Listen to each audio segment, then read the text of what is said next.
Prezados, vamos retomar a nossa sessão do dia 17 de novembro de 2020, turno da tarde. Reiniciaremos as nossas votações pelo item 47 da pauta. Agropecuária Rio Machado, relatoria do conselheiro Oswaldo, a quem eu já passo a palavra. Acho que já está na pasta, deixa eu ver aqui. Já, está na pasta. PIS/COFINS não cumulativo, tá? Nós vamos tratar aqui de crédito de PIS/COFINS não cumulativo. Basicamente, 3 itens. Uma nota fiscal de leite pasteurizado, que a fiscalização descreve que é tributada a alíquota zero, e em sendo tributada a alíquota zero, não gera direito de crédito das contribuições. O segundo ponto é sobre aquisição de maquinário. A contribuinte adquiriu algumas máquinas e que ela pretendia se creditar, e a fiscalização pediu como prova da aquisição das máquinas as notas fiscais. Mas a aquisição aí de ativo mobilizado, tá? Para fazer via depreciação. Aqui não tem nada de crédito de insumo para a máquina. Para fazer via depreciação, e a fiscalização pediu a primeira via das notas fiscais e a contribuinte não conseguiu, só conseguiu apresentar a segunda via e mais alguns livros fiscais, pelo menos até o recurso voluntário. O recurso voluntário ela trouxe a primeira via das notas fiscais. E, por fim, crédito de PIS/COFINS sobre aquisição de combustíveis e lubrificantes aplicados na fase agrícola do processo produtivo. É uma agroindústria que nós vamos decidir se, tal qual o IPI, na verdade nós já decidimos já, né? Mas, tal qual o IPI, o processo produtivo só se compõe pela fase industrial, ou também é composto pela fase agrícola, e é o relatório. Posso provar? Vamos lá. A DRF de Paraná glosou os créditos das aquisições de leite pasteurizado. Assim o fez, tendo em vista que o leite pasteurizado adquirido é tributado a alíquota zero e utilizado em produto também tributado a alíquota zero, leite em pó, tornando impossível a concessão do crédito nos termos do artigo 3º, parágrafo 2º, inciso 2, das leis 10.833 e 10.637. A seu turno, a recorrente alega equívoco na emissão de nota fiscal, que ao invés de indicar leite fluido a granel, aponta leite pasteurizado. Está dizendo, o que está errado, na verdade, é a nota. Eu adquiri leite fluido a granel e a nota veio descrito com leite pasteurizado. Como prova do alegado, a recorrente aponta que a nota fiscal de aquisição do produto não indica suspensão ou alíquota zero das contribuições, ao contrário do que faz com o IPI e com o ICMS. Então, ele diz assim, para mim demonstrar, dá uma olhada na nota. A nota descreve que tem isenção de IPI e tem isenção de ICMS, mas ela não descreve que ela é isenta de PIS/COFINS. Então, portanto, ela não é isenta de PIS/COFINS. Esse é o argumento da recorrente. Como pacífico nesta corte, a prova do erro em lançamento fiscal cabe ao contribuinte. Artigo 157, parágrafo 1 do CTN. No caso, com a devida vênia, a indicação de não pagamento de outros tributos em nada auxilia a recorrente. Até mesmo porque tanto o leite pasteurizado quanto o leite cru gozavam das mesmas benesses de ICMS e de IPI, conforme TIP e anexo 1 do RICMS de Roraima, de 1998. Então, diz assim, a nota está indicando que o ICMS é isento. O ICMS é isento tanto para leite cru quanto para leite pasteurizado. Então, uma nota que diga que o ICMS é isento, de mim, nada prova. Para mim, nada demonstra.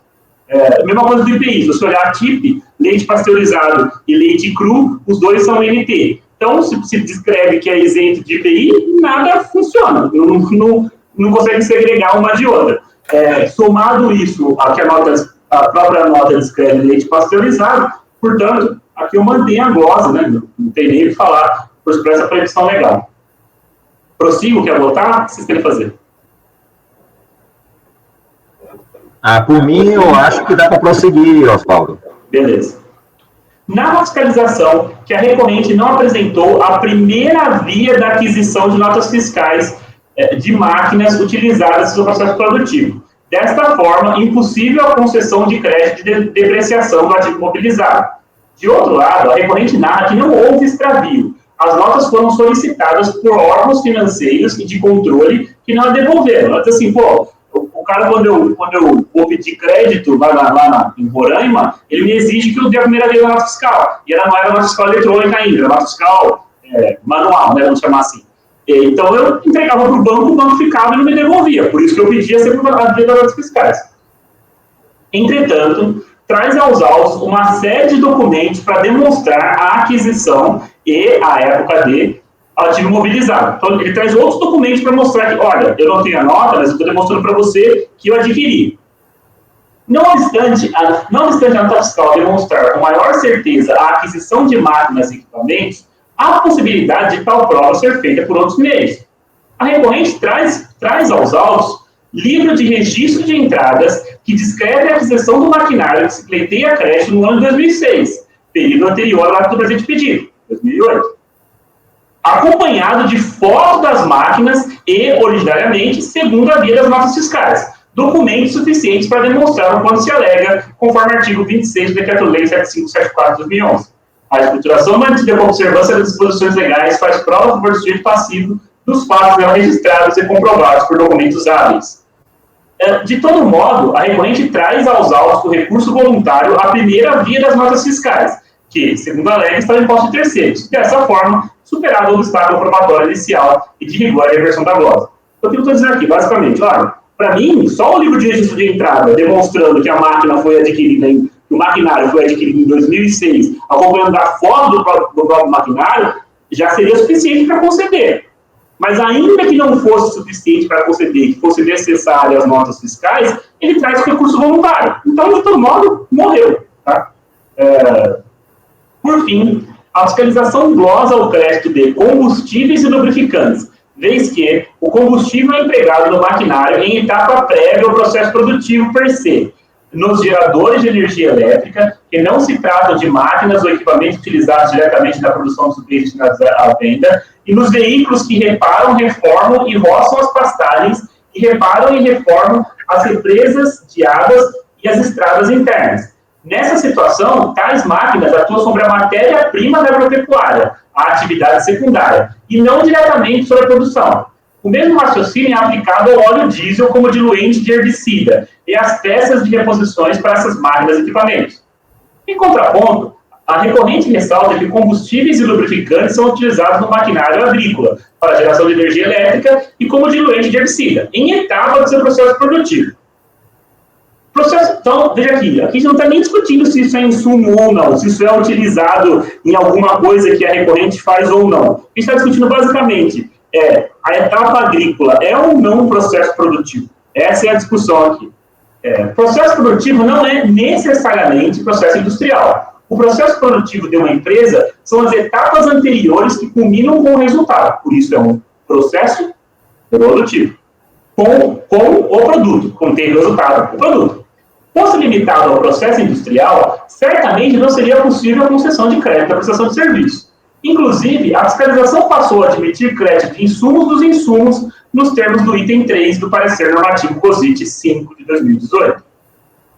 Conforme constata a fiscalização, os combustíveis são utilizados em máquinas que reparam, reforçam e roçam pastagens, máquinas que reparam, reformam e roçam pastagens. Máquinas, portanto, que são essenciais ao processo de uma empresa que se dedica à atividade de criação de gado. A empresa cria gado. Então, ela precisa tirar a mata, né, por mais que doa ambientalmente, mas ela precisa tirar uma mata de cima para colocar a pastagem. Então, ela precisa dessas máquinas, a roçadeira e etc., para fazer esse serviço. O mesmo se diga do óleo diesel utilizado como diluente do herbicida Togar, utilizado para controle de pragas infestantes e pastagens. E para que serve esse herbicida? Esse herbicida ele não deixa crescer na pastagem outra coisa que não um pasto. Não deixa crescer arbusto, para não vir machucar aí o gado. É para isso que serve esse herbicida, e o óleo diesel, que foi constatado, é utilizado como diluente desse herbicida para matar as pastagens. Aí está disposto, admito, por conta tempestivo, conheço o recurso voluntário, dando o parcial provimento para afastar as glosas relativas a aquisições de combustíveis e lubrificantes e depreciação de máquinas e equipamentos, como voto. Eu vou acompanhar pelas conclusões, porque eu divirjo em relação ao fundamento de que a comprovação da depreciação pode ser feita apenas com o livro de registro de entradas. Acho que tem que ter a nota fiscal atestando quando foi adquirido o bem. Mas no resto, como ele apresentou a primeira via, então não há mais alguma discussão. Alguém diverge? Ele apresentou, então, a nota no final? Apresentou. Ah, tá ok. Apresentou. Agora os membros... O presidente, Pois não. Esclarecimento do conselheiro com relação ao combustível lubrificante. Parece que tem 3 usos ou apenas 2 usos. Porque no 231 é dito assim, a recorrente ressalta que o combustível, quer dizer, o combustível, né, e lubrificante são utilizados no maquinário agrícola para a geração de energia elétrica e como diluente.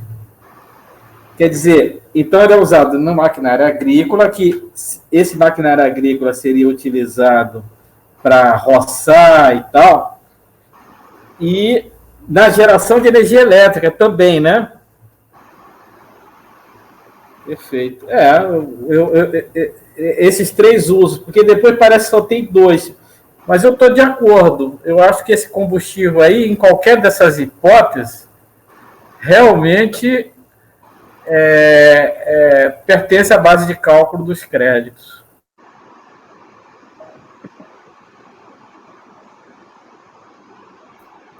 Ok, então, Ronaldo? Agora, quanto o livro fiscal apenas, ou qualquer declaração que o contribuinte não possa amparar a escrita por meio de documento, eu acho que fica uma prova frágil, né?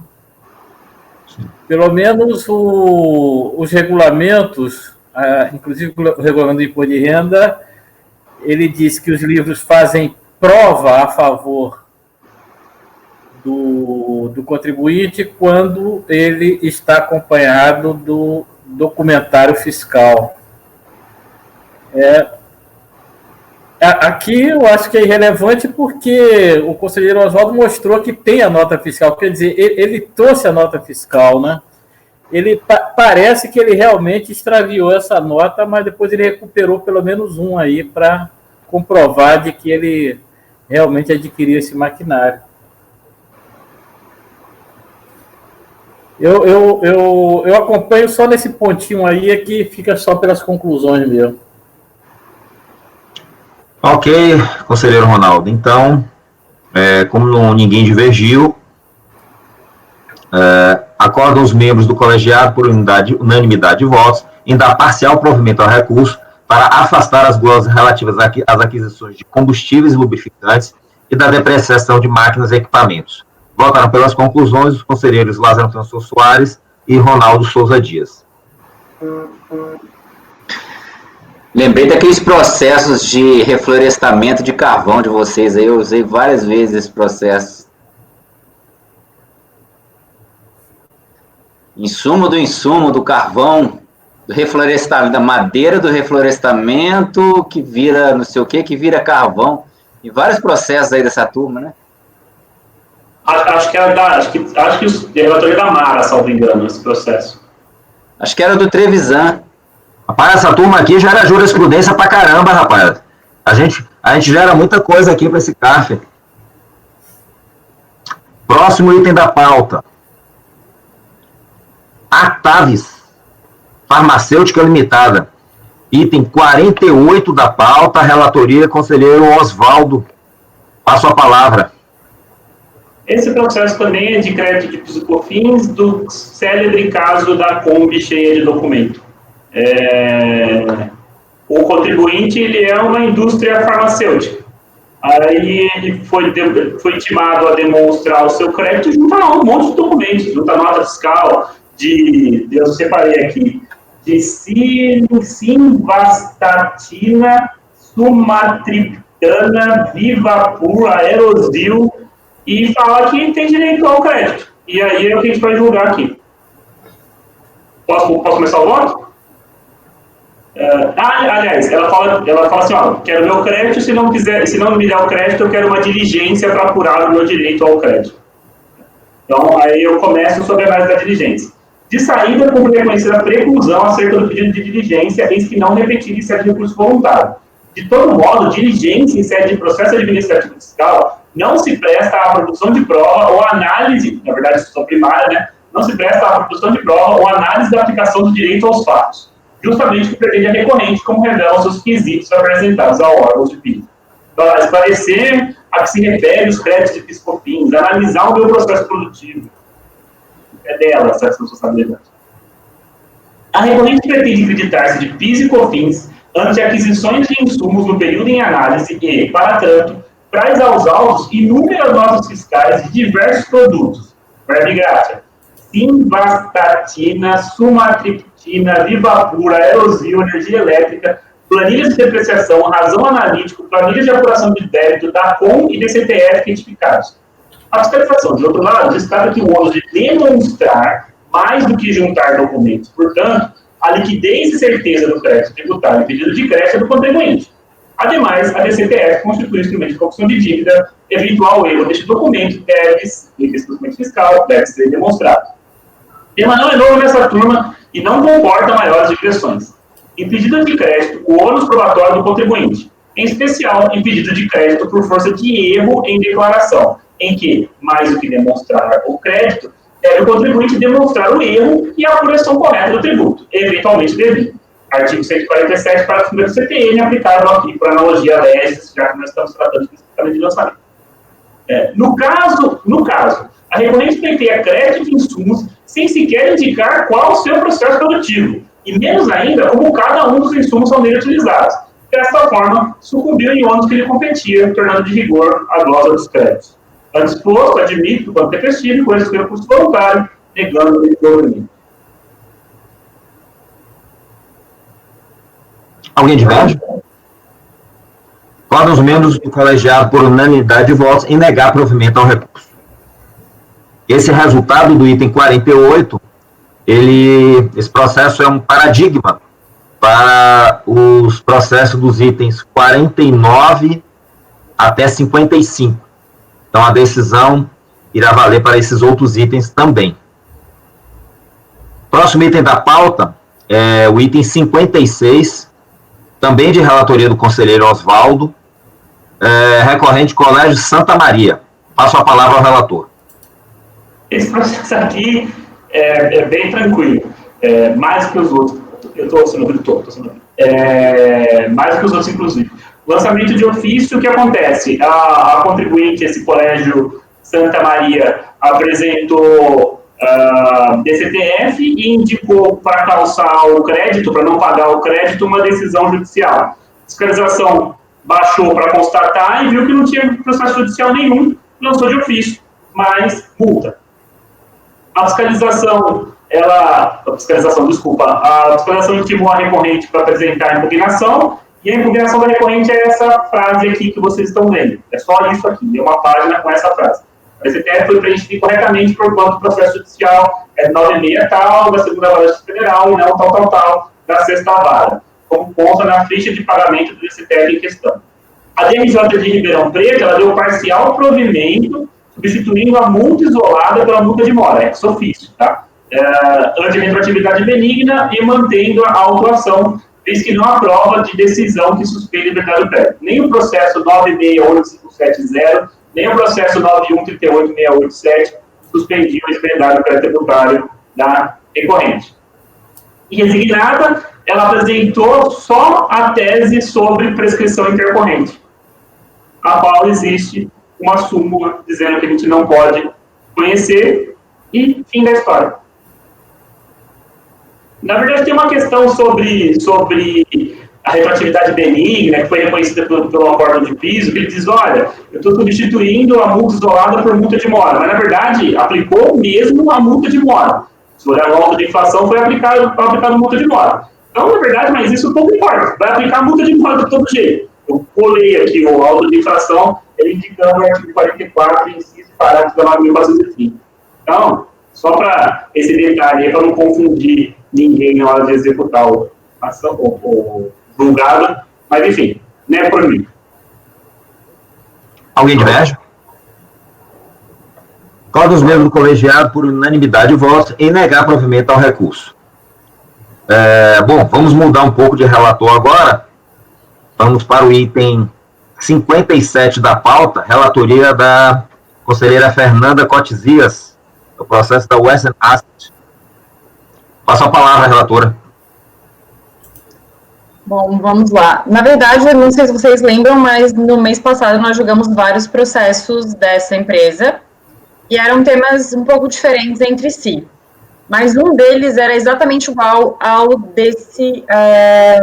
do item 57, que era a questão de que ela tinha recolhido o tributo de forma unificada, como se tudo fosse não cumulativo. E aí depois ela fez por meio de decomp a divisão, a retificação para dividir entre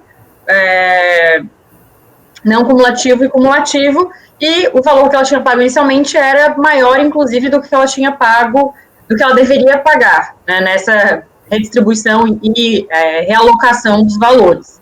E no mês passado a gente deu provimento por entender que não caberia juros e multa, porque já tinha sido o pagamento anterior. Na verdade, aqui a fiscalização reconhece a compensação no valor integral, só que ela fala que teria um pagamento a destempo, né, pela compensação ser posterior à data do pagamento da obrigação. Mas aqui, querendo ou não, já tinha sido pago antes, só que não declarado corretamente. E ela retificou no momento de apresentação da DECOMP, então, denúncia espontânea configurada. É basicamente isso. Tem uma questão de preliminar de nulidade por ausência de fundamentação, aquela questão genérica de que despacho eletrônico não discorre de forma suficiente sobre motivação e tudo mais, que eu, enfim, coloco as razões aqui, como a gente já julgou várias vezes, no sentido de que eu entendo que não é motivo de nulidade, e na parte do mérito é isso. Então, ultrapasso a questão preliminar para, no mérito, reconhecer o recurso e dar provimento. É como eu voto, presidente. No mês passado? Mês passado, se vocês derem algum... Enfim, o que ele fez foi isso, ele recolheu tudo como se fosse não cumulativo, mas tinha uma parte que era cumulativa. Então, como ele não conseguia fazer redarf, o que ele fez foi utilizar a PERDECOMP para isso. E aí, a fiscalização entendeu que poderia ser PERDECOMP, só que essa compensação ela teria acontecido posterior ao prazo para pagamento. E aí ela quer cobrar juros e multa. Só que, na verdade, a fiscalização, a Receita já tinha recebido o valor integral. A questão aqui é só a alocação entre não cumulativo e cumulativo, porque o código é diferente. Então, tudo que ele faz, na verdade, é para permitir que ele consiga fazer com que os valores cheguem no destino correto pelos códigos. E isso não gerou nenhuma diferença ele não pede devolução de nada? Na verdade, tem uma diferença de 108 mil reais, mas é superior, então é dele, mas ele não está pedindo aqui. Não pediu isso? Não, ele não pediu. Alguém diverge? Qual os membros do colegiado por unidade de votos em dar provimento ao recurso? Próximo item da pauta, ainda a conselheira Fernanda, item 58, Indústrias Home. Só um minutinho, gente, que eu não botei esse por algum motivo. Peraí, que agora eu abri o errado aqui. Deixa eu ver, cadê aqui na minha... É o 77? Ai, que meu Word tá travando muito, gente. Só um minutinho, tá? Fica tranquila, Fernanda. Faz com calma. Isso. É porque o 77 é igual. Aqui é uma daquelas questões em que a gente, né, tem uma baguncinha na ata, na disposição. O 58 e o 77 são iguais. Então, o 77 já está ali, como está travando, se vocês não se importarem de ler pelo 77, é a mesma coisa. É que um é COFINS, outra PIS. Mas eles são iguais. Aqui foi um caso em que a BRJ julgou... desculpa. Isso aqui é um processo de restituição de créditos de PIS, né? Na verdade, o 58 é COFINS, o 77 é PIS, relativo a 99 a 2000. A fiscalização e a DRJ julgaram improcedente por entender que a interpretação teria ocorrido prescrição do direito à restituição. A decisão se pauta na interpretação de que o prazo para apresentação de PERDECOMP seria de 5 anos da extinção do crédito pelo pagamento. Por sua vez, defende a recorrente que a regra aplicável ao caso vertente é a dos 5+5, prazo decenal, de forma que o pedido teria sido realizado de forma regular e tempestiva. Considerando que o pagamento tido como indevido se refere ao período de apuração de fevereiro de 99 a maio de 2000, e que o pedido de restituição que suporta os pedidos de compensação foi transmitido em 5 de 10 de 2006, entendo que não assiste razão à recorrente.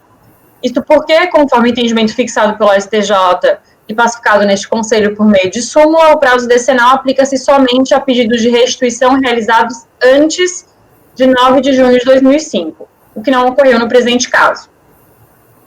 Portanto, correta a decisão de PIS ou declarar a prescrição do direito creditório ora pleiteado. Nesses termos, voto por conhecer o recurso voluntário e, no mérito, negar-lhe provimento. Alguém diverge? Fernanda? Oi. Você falou que esse voto ele seria para o item 77 também. É isso, 58 e 77. Eles são iguais. Tem aqui o item 65 da pauta, também indústrias home. Ele é diferente. Ah, tá. Ok. Então, essa decisão agora valeu para os itens 58 e 77 da pauta. Amanhã eu te lembro, Lázaro, para a gente só declarar o resultado no momento certo. Ah, tá, porque é outro dia, agora é outra situação. Outro dia. Hoje vai só até o 62. Tá, a gente já está na reta final aqui do dia. Tá. Obrigado. Continua com você. Agora é o item 59, que ele se estende 59, 60, 61 e 62. São todos da mesma empresa, mas não são repetitivos. Não, infelizmente são todos diferentes. A gente vai ter que passar por um. Então vamos lá. Item 59 com a palavra relatora. Então tá. No item 59, que é o final 2008-11, eu vou propor uma diligência. Eu vou direto para o voto, porque eu acho que fica mais fácil, tá bom, presidente? Qualquer coisa a gente pode voltar. O recurso é tempestivo, preenche todos os requisitos, razão pela qual merece ser conhecido. Conforme destacado no relatório, a presente lide versa sobre declaração de compensação não homologada pela ausência de crédito disponível.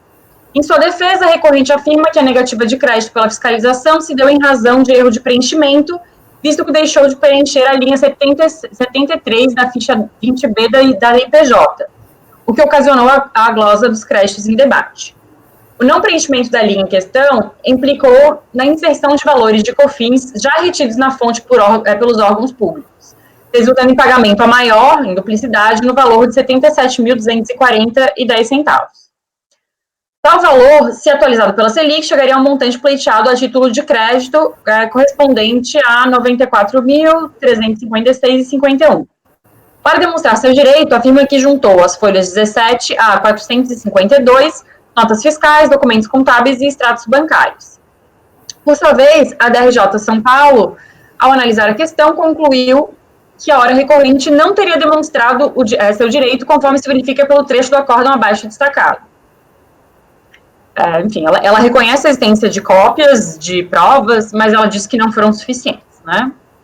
Ora, entendo que, por mais que a fiscalização apresente entendimento acertado sobre a aplicação do artigo 70 do CTN e a necessidade de comprovação contábil do direito creditório pela parte que o pleiteia, ouso discordar quanto à suficiência das provas trazidas aos autos. Avaliando os documentos apresentados, resta claro o montante total recolhido a título de COFINS, bem como a existência de diversas operações realizadas para órgãos públicos, cuja tributação segue as regras da Instrução Normativa 480 de 2004, sendo recolhida na fonte. Ademais, a recorrente toma o cuidado de apresentar a escrituração de tais operações, bem como as notas fiscais e extratos bancários que comprovam os pagamentos, permitindo que seja verificada a retenção do tributo, bem como seu montante. Dito isso, entendo que a recorrente apresentou documentos hábeis à análise do crédito, devendo os mesmos serem reconhecidos e analisados de forma a confirmar o montante do direito creditório pleiteado. Nesses termos, votos por conhecer o recurso voluntário, no mérito por converter o julgamento em diligência, remetendo os autos à unidade preparadora para que esta verifique a existência e liquidez do crédito pleiteado à luz dos documentos juntados aos autos, elabore relatório circunstanciado determinando a existência ou não do direito e seu montante, dê ciência à recorrente para que esta, se assim lhe convier, se manifeste no período de 30 dias e, esgotado o prazo, providencie o retorno dos autos a este conselho para prosseguimento do julgamento. É como voto.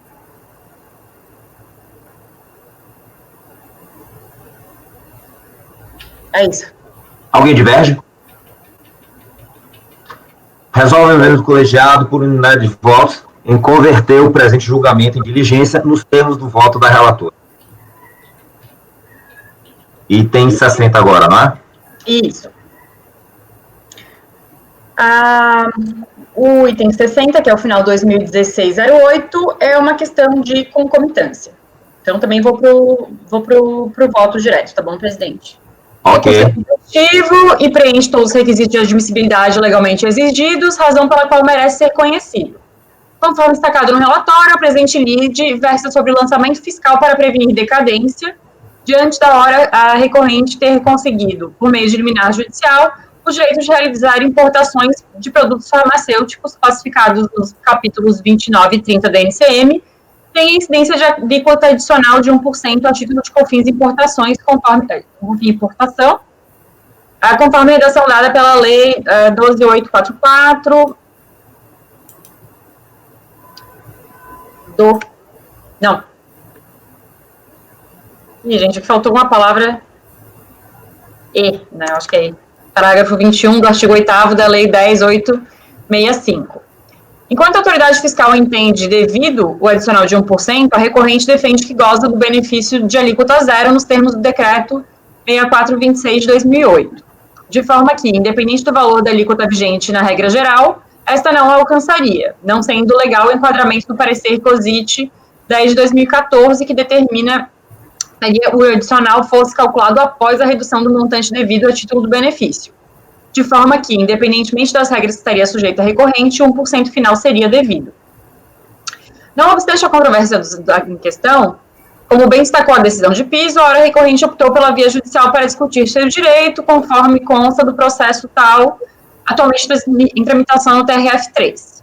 Assim, então, aplico a súmula CARF 1, e, em função disso, voto por não conhecer o recurso em função da concomitância com objeto de ação judicial. É como voto. O próprio fato aqui de ser uma mera lançamento para prevenir decadência já deixa claro que tem uma questão de concomitância, né?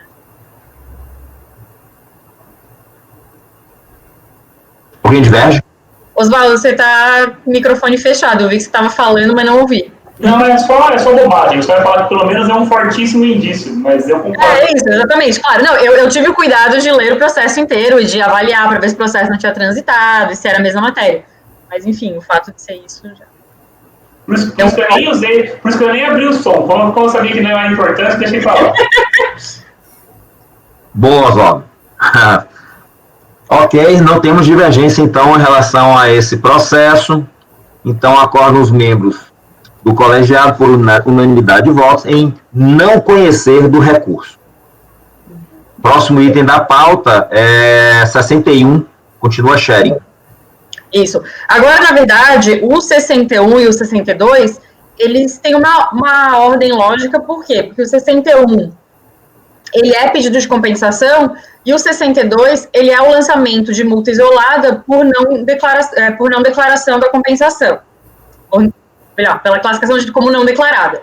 Então, o que a gente decidir aqui vai ter impacto no próximo, tá? Vamos lá. recurso é tempestivo e preenche todos os requisitos de admissibilidade legalmente exigidos, razão pela qual merece ser conhecido. Conforme destacado no relatório, a presente lide versa sobre a possibilidade de transmissão de DECOMP antes do trânsito em julgado de ação judicial que ampara o direito do pleiteante.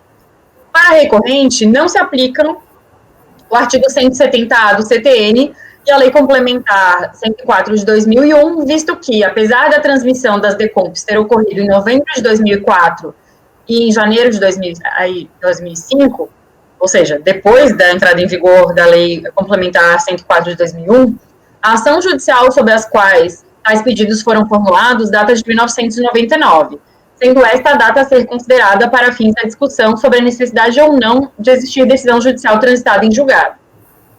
Por sua vez, a DRJ São Paulo entende que a recorrente poderia ter usufruído do Instituto da Autocompensação, nos termos do artigo 66 da Lei 8383 de 2009. Todavia, por ter optado por realizar o processo via PERDECOMP, transmitido após 2001, a mesma está sujeita às regras impostas pelo artigo 74 da Lei 9430, combinado com o artigo 170A do CTN, conforme se verifica no trecho do voto do relator, abaixo citado. Diante da discussão hermenêutica sobre o alcance do artigo 170A do CTN, redação dada pela Lei Complementar 104 de 2001, entre fisco e contribuinte, faz-se necessário avaliar o entendimento consolidado no STJ sobre a questão, visto que se trata de matéria objeto de decisão nos moldes do artigo 543C do CPC, o que torna obrigatória sua aplicação aos julgamentos realizados por este Conselho, conforme determina o artigo 62A do RICARF. Assim, avaliando o conteúdo do voto do RESP 184.452 Minas Gerais, de relatoria do ministro Teori Zavascki, certifica-se que o entendimento consolidado é no sentido de que a data para fins de análise da aplicabilidade dos critérios e restrições trazidas pelo artigo 170A do CTN não é a data do encontro de contas enquanto transmissão da DECOMP, mas sim da propositura da ação que tinha como objeto a discussão da existência do crédito pleiteado. Se não, vejamos. E aí aqui eu grifo para vocês, tá negritado a parte que ele fala isso, e tá ainda em amarelo a parte que fala exatamente isso, né? O requisito da certificação da sua existência por sentença transitada em julgado, previsto no artigo 170A do CTN, somente se aplica a crédito do objeto de ação judicial proposta após a sua entrada em vigor, não das anteriores. Assim, verifica-se que a decisão do STJ, em sede de recurso repetitivo, dispõe que o marco temporal a ser considerado para aplicação do disposto no 170A é a data da propositura da ação judicial cujo crédito se pauta, não se aplicando a tese da data do encontro de contas nesses casos. Tanto é que, no caso analisado pelo RESP, acima transcrito, foi reconhecido o direito à compensação de crédito cuja ação judicial foi proposta em 98, não sendo relevante para o deslinde da questão a data de transmissão da DECOMP, a qual teria ocorrido o encontro de contas. Para reforçar tal entendimento, verifica-se que a tese firmada sob o tema repetitivo 354, derivado desse RESP, dispõe claramente sobre a impossibilidade de aplicação das limitações do 170A a ações judiciais propostas antes de sua vigência. Se não, vejamos, aí aqui eu grifei para vocês. Esse entendimento já foi igualmente consolidado pela Câmara Superior de Recursos Fiscais, cita um precedente, e assim, restando clara a vinculação desta turma ao entendimento fixado pelo STJ, e verificado que a ação judicial do caso em discussão foi proposta no ano de 99, e já transitou em julgado favoravelmente ao contribuinte, entendo que restam demonstrados requisitos de certeza e liquidez, devendo ser afastada a regra do 170A para reconhecimento do direito postulado. Diante disso, voto por reconhecer o recurso voluntário no mérito dar-lhe provimento. É como voto.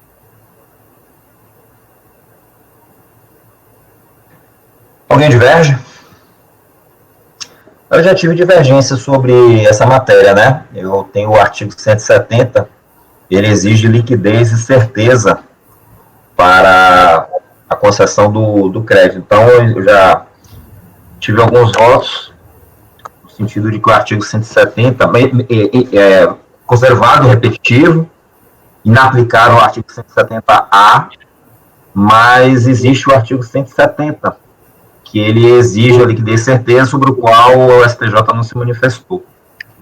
Enfim, eu sou voto vencido aqui na turma, vou privilegiar o princípio da colegialidade, vou acompanhar a relatora. Até, Lázaro, uma pergunta que eu tinha para te fazer, eu sabia que tu ias trazer essa questão, porque já tinhas apresentado esse teu entendimento outras vezes, mas até uma pergunta que eu te faço é com relação ao trânsito em julgado. Para você, o fato de não ter, você não acataria pelo fato de que ele conseguiu trazer prova suficiente durante o processo? Não, de que ele conseguiu trazer provas? Porque a ação transitou durante o processo, então quando chegou pra gente, já chegou com certeza em liquidez, né? Aí o que é que acontece? Eu faço a seguinte diferenciação. Se quando a gente pega esse processo para julgar, ainda não tem decisão judicial transitada de julgado, aplicar mas o próprio teoria... Mas o próprio teoria, ele fala isso. Ele fala que a gente só pode afastar o 170A desde que exista a decisão favorável ao contribuinte transitado e julgado. Porque você não pode compensar de fato, né, homologar essa compensação, se não tem uma decisão, porque senão esse crédito não existe, né? Sim, teria que... Agora, quando chega o processo para julgar, se no decorrer do processo já houve o trânsito, não que discutir, é a aplicação de decisão judicial, a gente não pode fazer nada em ela. Não pode, não deve, não é o correto, né? Então, essa é a situação. Meu entendimento era quando a gente continua aqui sem nada, continua sem nenhuma certeza e liquidez sobre o crédito. Sim. Mas ok, então não temos nenhuma divergência, acorda os membros do colegiado por unanimidade de votos em dar provimento ao recurso. Então agora o 62 vai ser dependente desse, né, vai ser a mesma coisa. Na verdade,